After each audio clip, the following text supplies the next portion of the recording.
जय हो अहोई माता की। सबसे ज्यादा पढ़ी जाने वाली अहोई माता की यह कथा हम आपको कहते हैं। एक साहूकार था जिसके 7 बेटे थे, 7 बहुएं और एक बेटी थी।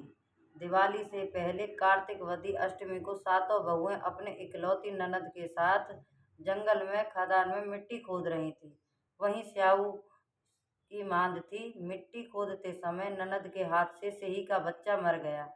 स्याहू माता बोली कि अब मैं तेरी कोख बांधूंगी। तब ननद अपनी सातों भाभियों से बोली कि तुम में से मेरे बदले कोई अपनी कोख बंधवा लो। सब भाभियों ने अपनी कोख बंधवाने से इनकार कर दिया, परंतु छोटी भाभी सोचने लगी, यदि मैं कोख नहीं बंधवाऊंगी तो सासू जी नाराज हो जाएंगी। ऐसा विचार कर ननद के बदले में छोटी भाभी ने अपनी कोख बंधवा ली। इसके बाद जब उसने जो लड़का होता वह 7 दिन के अंदर ही मर जाता। एक दिन उसने पंडित को बुलाकर पूछा, मेरी संतान 7वें दिन क्यों मर जाती है? तब पंडित जी ने कहा, तुम सुरई गया की पूजा करो। सुरई गया स्याऊ माता की भाईली है, वह तुम्हारी कोख खोलेगी और तुम्हारे बच्चे तभी जिएंगे। इसके बाद से जब वह बहू प्रातःकाल उठकर चुपचाप सुरई गाय के नीचे सफाई आदि कर जाती, गौ माता बोली कि आजकल कौन मेरी सेवा कर रहा है, सो आज देखूंगी। गौ माता खूब तड़के उठी। क्या देखती है कि एक साहूकार के बेटे की बहू उसके नीचे सफाई आदि कर रही है। गौ माता उससे बोली, क्या मांगती है? तब साहूकार की बहू बोली कि स्याऊ माता तुम्हारी भाईली है और उससे मेरी कोख बांध रखी है, सो मेरी कोख खुलवा दो। गौ माता ने कहा, अच्छा। अब तो गौ माता समुद्र पार अपनी भाईली के पास उसको लेकर चली। रास्ते में कड़ी धूप थी, सो वे दोनों एक पेड़ के नीचे बैठ गईं।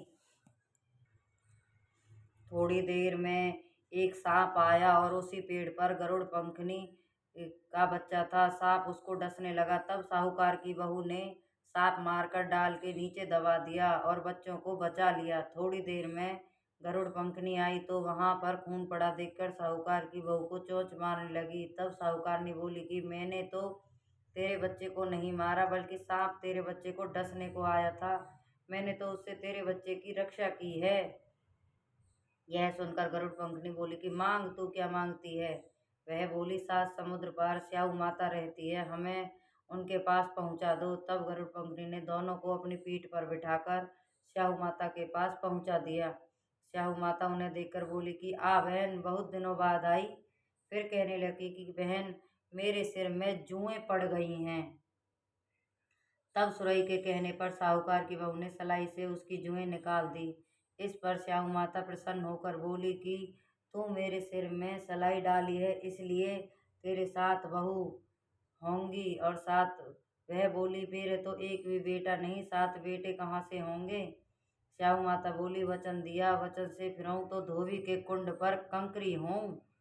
तब साहूकार की बहू बोली, मेरी कोख तो तुम्हारे पास बंद पड़ी है। यह सुन स्याऊ माता बोली कि तूने मुझे बहुत ठग लिया। मैं तेरी कोख खोलती तो नहीं, परंतु अब खोलनी ही पड़ेगी। जा, तेरे घर तुझे 7 बेटे और 7 बहुएं मिलेंगी। तू जाकर उजमन करियो, 7 अहुई बनाकर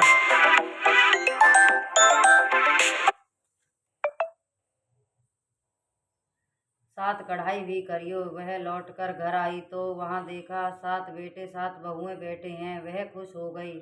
उसने 7 अहोई माता का उजमन किया, 7 कढ़ाई की। रात्रि के समय जेठानियां आपस में कहने लगी कि जल्दी जल्दी नहाकर पूजा कर लो, कहीं छोटी बच्चों को याद करके रोने ना लगे।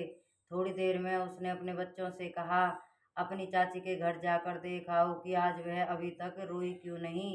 बच्चों ने जाकर कहा कि चाची तो कुछ मांड रही है, खूब उजमन हो रहा है। यह सुनते ही जेठानियां दौड़ी दौड़ी घर आई और जाकर कहने लगी कि तूने कोख कैसे छुड़ाई?